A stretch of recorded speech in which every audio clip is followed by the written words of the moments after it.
Olá, bom dia. Nesse vídeo eu estarei abordando o tema desenvolvimento de jogos, mais especificamente o Pygame, e antes de definirmos como funciona a construção de um jogo em si, precisamos definir os conceitos de SDL e de Pygame.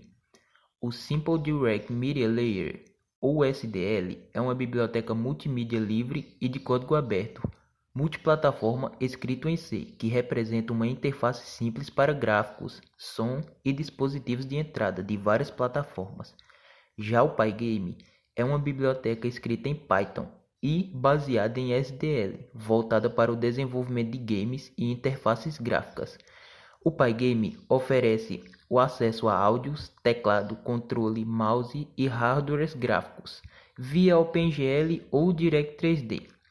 Ele se baseia na ideia de que as tarefas mais intensivas a nível computacional em um jogo podem ser abstraídas separadamente da lógica principal, ou seja, o uso de memória e CPU são tratados pelo próprio código do Pygame e não pelo código do seu jogo, assim tornando possível utilizar uma linguagem de alto nível, como o próprio Python, para organizar a estrutura do seu jogo.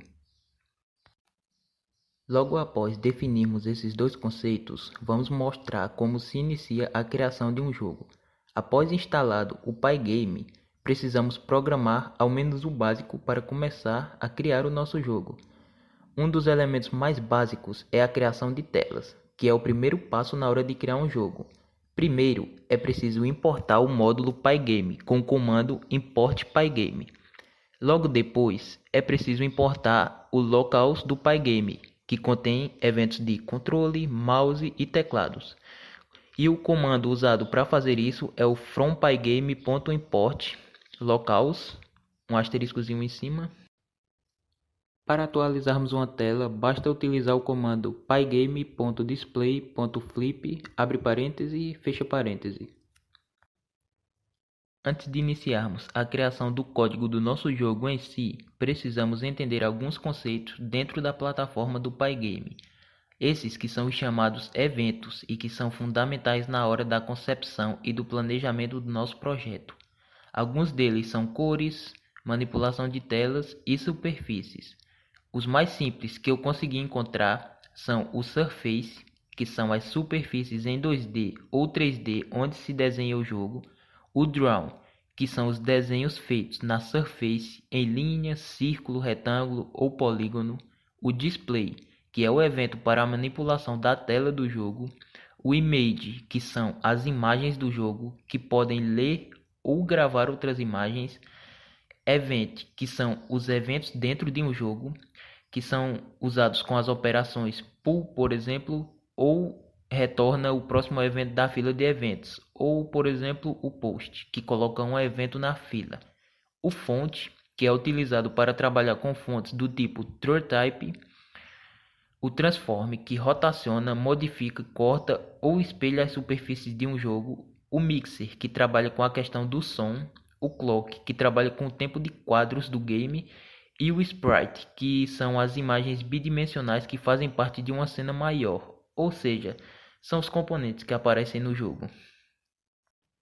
Logo após definirmos os eventos do nosso jogo e escolhermos uma surface, seja ela 2D ou 3D, vamos a um dos passos mais importantes na criação de um jogo, que é a detecção de colisões. Como já sabemos, num jogo não existe física. Logo, se o código do jogo não prevê quando um objeto se sobrepõe a outro, esse jogo terá certamente defeitos. Um exemplo que podemos citar é o próprio jogo da cobrinha, no qual existe uma colisão entre ela e a parede do game. Se não houvesse essa colisão, ela simplesmente passaria direto, ocasionando bugs no nosso código e defeitos. No caso de jogos 2D, para detectarmos colisões, vai depender do tipo de formas que teremos a colidir. Por exemplo, retângulo para retângulo, retângulo para círculo, círculo para círculo, círculo para triângulo, quadrado para círculo e assim etc. Geralmente nós teremos uma forma genérica, por isso podemos definir a chamada hitbox, que não terá uma colisão perfeita, mas que vai ter uma boa aparência e uma boa funcionalidade na hora de jogarmos. Vão estar aparecendo aí na tela alguns exemplos de colisão 2D que podemos citar. A primeira é a caixa delimitadora alinhada por eixo, que é uma das formas mais simples de detecção de colisão entre dois retângulos alinhados no eixo, ou seja, sem rotação. O algoritmo funciona garantindo que não haja nenhum espaço entre os quatro lados do retângulo. Qualquer lacuna significa que uma colisão não existe. Temos também a colisão circular, que é outra forma para a detecção de colisão, só que esse é entre dois círculos e o algoritmo funciona de tal forma que, tomando os pontos centrais dos dois círculos e garantindo que a distância entre os pontos centrais, ou seja, a menor distância dos dois raios somados, vai nos dar a colisão. Esses dois são os exemplos mais simples de como calcular uma colisão dentro de um jogo 2D. Existem outras maneiras, como por exemplo o teorema do eixo de separação, que é muito mais complexo e que porém nos oferece um resultado muito melhor em relação aos anteriores. Embora alguns desses algoritmos para a detecção de colisão sejam simples o suficiente para serem calculados, pode ser um desperdício de ciclos testar todas essas entidades com todas as outras entidades. Por isso, normalmente os jogos dividem a colisão em duas fases, que são a ampla e a estreita. A fase ampla deve fornecer uma lista de entidades que podem estar colidindo. Isso pode ser implementado como uma estrutura de dados espacial, que dá uma ideia aproximada de onde a entidade existe e o que existe em torno dela. Alguns exemplos de estrutura de dados espaciais são Quadtrees, R-Trees ou Space Hash Map.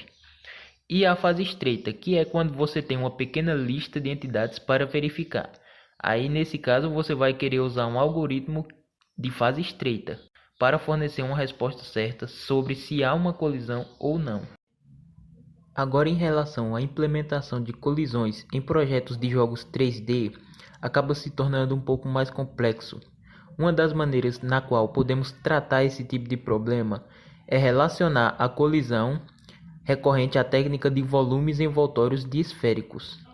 Ou seja, todo objeto de um sprite ou de um group será associado a uma esfera com centro no centroide do objeto e com raio igual à distância entre o centroide do objeto e o ponto do objeto mais distante desse centroide, com um fator de escala aplicado para reduzir um pouco do raio, para que o volume não seja muito maior que o objeto. Dessa forma, a distância entre os centroides de dois objetos é maior que a soma dos raios de suas respectivas esferas envoltórias. Se a distância é menor, os dois objetos colidirão. No Pygame existem dois recursos para o tratamento de colisões. Um é o Sprite Collide, que detecta a colisão do sprite com os elementos do grupo, e o Group Collide, que detecta a colisão dos sprites de cada grupo do jogo. E agora, para finalizar, vamos ter uma visão geral do nosso código mais ou menos e apresentar um resumo sobre os módulos que o Pygame contém para desenvolvimento de jogos. O primeiro que podemos citar é o Event, que controla os eventos e a fila de eventos, o CD-ROM, que gerencia os dispositivos e a execução dos áudios, o Cursors, que carrega imagens de cursores como o mouse, o Display, que controla a exibição da tela ou janela, o Draw, que desenha formas simples sobre uma superfície, o Font, que cria e renderiza fontes, o Image, que grava e carrega imagens, o Joystick, que controla dispositivos de joystick, o Key, que controla o teclado, o Mouse, que controla o mouse, o Move, que executa filmes no formato MPEG, o SD-Ray, que manipula sons com Numeric, o Surface Ray, que manipula imagens com Numeric, o Time, que controla o tempo dos eventos, e por fim o Transform, que escala, rotaciona e gira imagens. Esse conjunto basicamente apresenta todos os pontos que vamos precisar abranger para construir um jogo. E para finalizar, essa foi uma visão geral do básico da criação de games no Pygame. Acredito que com esses conceitos você pode criar um jogo do básico. Projetos mais complexos envolvem equipes maiores e procedimentos mais difíceis, porém com o básico você consegue fazer jogos como o Jogo da Velha ou o próprio Snake Game, que por sinal irei deixar um código que simula o Snake Game em Python ou o link desse código. No mais é isso e muito obrigado.